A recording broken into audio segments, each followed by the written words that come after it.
دیکھیں، اگر آپ ایک دن لیتے ہیں سنڈے، اور فار ایگزامپل سنڈے کو کسی کو بھی ڈینگی کا بخار ہوتا ہے، تو سنڈے میں اگر آپ 6 دن ایڈ کریں تو کون سا دن بن جائے گا؟ سیچرڈے۔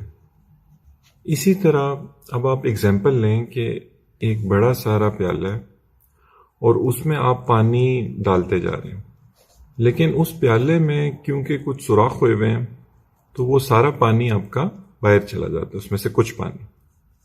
تو ڈینگی بخار میں بھی یہی ہوتا ہے۔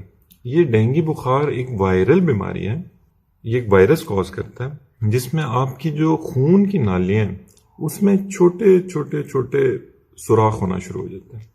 جب یہ چھوٹے چھوٹے سوراخ ہونا شروع ہو جاتے ہیں آپ کی خون کی نالیوں میں، تو ان میں سے سب سے پہلے جو چیز باہر آنا شروع ہوتی ہے وہ خون کا سب سے چھوٹا حصہ ہوتا ہے۔ تو وہ کیا ہوتا ہے؟ پلیٹلیٹس۔ تو کیونکہ پلیٹلیٹس باہر آنا شروع ہو جاتے ہیں، اس لیے پلیٹلیٹس آپ کے کم ہونا شروع ہو جائیں گے۔ فار ایگزامپل اگر آپ کے پہلے دن آپ کے 170 پلیٹلیٹس ہیں، تو دوسرے دن جب ڈینگی بخار آپ کو ہونا شروع ہوگا تو دوسرے دن ہو سکتا ہے آپ کے 150 رہ جائیں، تیسرے دن ہو سکتا ہے آپ کے 100 رہ جائیں، اس کے بعد چوتھے دن 75 رہ جائیں، اس کے بعد پانچویں دن 50 رہ جائیں۔ لیکن جب چھٹا دن آئے گا تو یہ آپ کے پلیٹلیٹس چھٹے دن کے بعد، ڈینگی کیونکہ وائرل ڈیزیز ہے تو یہ سیلف لمیٹنگ ہے۔ یہ سیلف لمیٹنگ کا مطلب ہوتا ہے خود بخود ٹھیک ہونا شروع ہو جاتا ہے۔ تو چھٹے دن کے بعد دوبارہ آپ کے پلیٹلیٹس بڑھنا شروع ہو جاتا ہے۔ لیکن کیونکہ لوگ اس دوران کوئی پتے کھا رہا ہوتا ہے، کوئی کچھ کھا رہا ہوتا ہے، ٹوٹکے کر رہے ہوتے ہیں، تو ان کو یہ لگتا ہے کہ شاید یہ پتے کھانے سے یا ان ٹوٹکوں سے یہ پلیٹلیٹس بڑھ رہے ہیں، جبکہ ایسی بات نہیں ہے۔ ڈینگی کے بخار ہونے کے چھٹے دن وہ خود بخود بہتری کی طرف پیشنٹ مائل ہونا شروع ہو جاتا ہے۔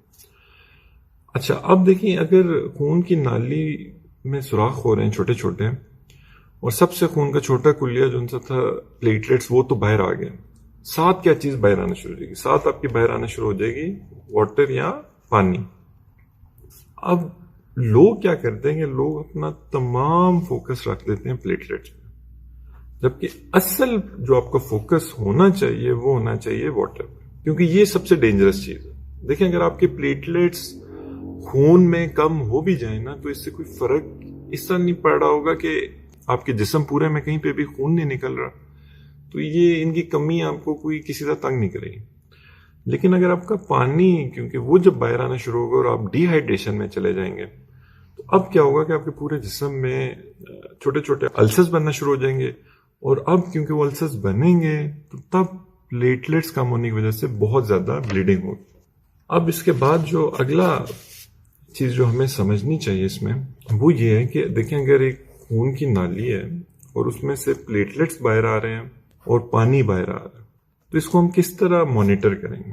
پلیٹلیٹس کا تو آپ کو پتہ ہے کہ آپ سمپل اس میں بلڈ سی پی کرا لیں گے، لیکن جو آپ کا پانی باہر آ رہا ہے اس کو آپ کس طرح مانیٹر کریں گے؟ اس میں سب سے پہلے آپ اس کا بلڈ پریشر دیکھتے رہیں گے پیشنٹ کا، کہ وہ تو نہیں، اس میں تو نہیں فلکچویشنز آ رہی، وہ ایک اسٹیٹ آف شاک میں تو نہیں جا رہا۔ پھر آپ سائنز آف ڈی ہائیڈریشن دیکھیں گے پیشنٹ پہ، کہ پیشنٹ کسی طرح بھی سائنز آف ڈی ہائیڈریشن میں تو نہیں جا رہا۔ اس میں one of the biggest signs is urination, کہ اگر پیشنٹ پیشاب کرتا رہ رہا ہے تو تب اس کا مطلب ہے کہ پیشنٹ کی باڈی ٹھیک ہے، وہ ابھی تک اس طرح ڈی ہائیڈریٹ نہیں ہوئی۔ ڈینجر سائن تب ہوگا کہ اگر اس کی یورینیشن اس کو آنا بند ہو جائے، یا اس کا کلر جو سا ہے وہ بہت ڈارک ہو جائے، اور خاص طور پہ اگر وہ بند ہو جائے تو یہ ایک بہت بڑا ڈینجر سائن ہوگا۔ پھر ہم پلس پریشر کو بھی دیکھتے ہیں، یہ بھی اگر ڈی ہائیڈریشن میں پیشنٹ جا رہا ہوگا تو یہ بھی اس کی خراب ہونا شروع ہو جائے گی۔ ساتھ ساتھ ہم واٹر کو، کہ وہ جو باہر اسکیپ کر رہی ہے اس کو دیکھنے کے لیے کہ وہ کن کن کمپارٹمنٹس میں جا رہی ہے، تو ہم الٹرا ساؤنڈ بھی اس پیشنٹ کے کراتے جائیں گے۔ اب ڈینگی کا ایک ہی ٹیسٹ ہے جو ڈینگی اسپیسیفک ٹیسٹ ہے، DS1 جسے آپ کہتے ہیں، یہ اب پہلے دن سے ڈینگی کے پازیٹیو ہو جاتا ہے، اور یہی سب سے یوزفل ٹیسٹ ہے، کیونکہ باقی تمام ٹیسٹ ڈینگی ہونے کے کچھ عرصے بعد پازیٹیو ہوتے ہیں۔ اب آپ نے کرنا کیا ہے؟ دیکھیں، اب آپ نے گھبرانا اس میں اس طرح نہیں ہے کہ آپ سمپلی آپ فوکس کریں گے آپ پیشنٹ کو کس طرح میکسیمم ری ہائیڈریٹ کر سکتے ہیں، اور کس طرح آپ اس کو ڈی ہائیڈریٹ ہونے سے بچا سکتے ہیں۔ یہ آپ کا سب سے امپورٹنٹ پوائنٹ ہے، کیونکہ اگر آپ اس کو ڈی ہائیڈریٹ نہیں ہونے دیں گے تو اس کو السر نہیں بنیں گے، السر نہیں بنیں گے تو اس کے بلیڈنگ پوائنٹس نہیں ہونا شروع ہو جائیں گے، اور اگر اس کی بلیڈنگ نہیں شروع ہو جائے گی پورے باڈی میں، تب یہ جو پلیٹلیٹس کم ہو بھی رہے ہیں اس سے کچھ مسئلہ نہیں ہوگا۔ تو یہ ایک بالکل بیسک کانسیپٹ ہے کہ ڈینگی کیوں ہوتا ہے اور کیوں. اور پھر آپ یہ بھی دیکھیں کہ یہ چھٹے دن آپ کے ڈینگی بخار خود بخود جب آپ کو ہوا اس کے چھٹے دن یہ خود بخود یہ بہتری کی طرف پیشنٹ آپ کا ہونا شروع ہو جائے گا. تو اس کی کوئی خاص ٹریٹمنٹ نہیں ہے, کوئی ویکسین نہیں ہے, کوئی ایسی دوائی نہیں ہے جو ڈینگی کے خلاف کام کرے. ہم نے بس صرف پیشنٹ کا جو واٹر لیول ہے, جو اس کی ہائیڈریشن لیول ہے, اس کو مانیٹر کرتے رہنا ہے کہ وہ اس کا کمپلیٹلی ٹھیک رہے.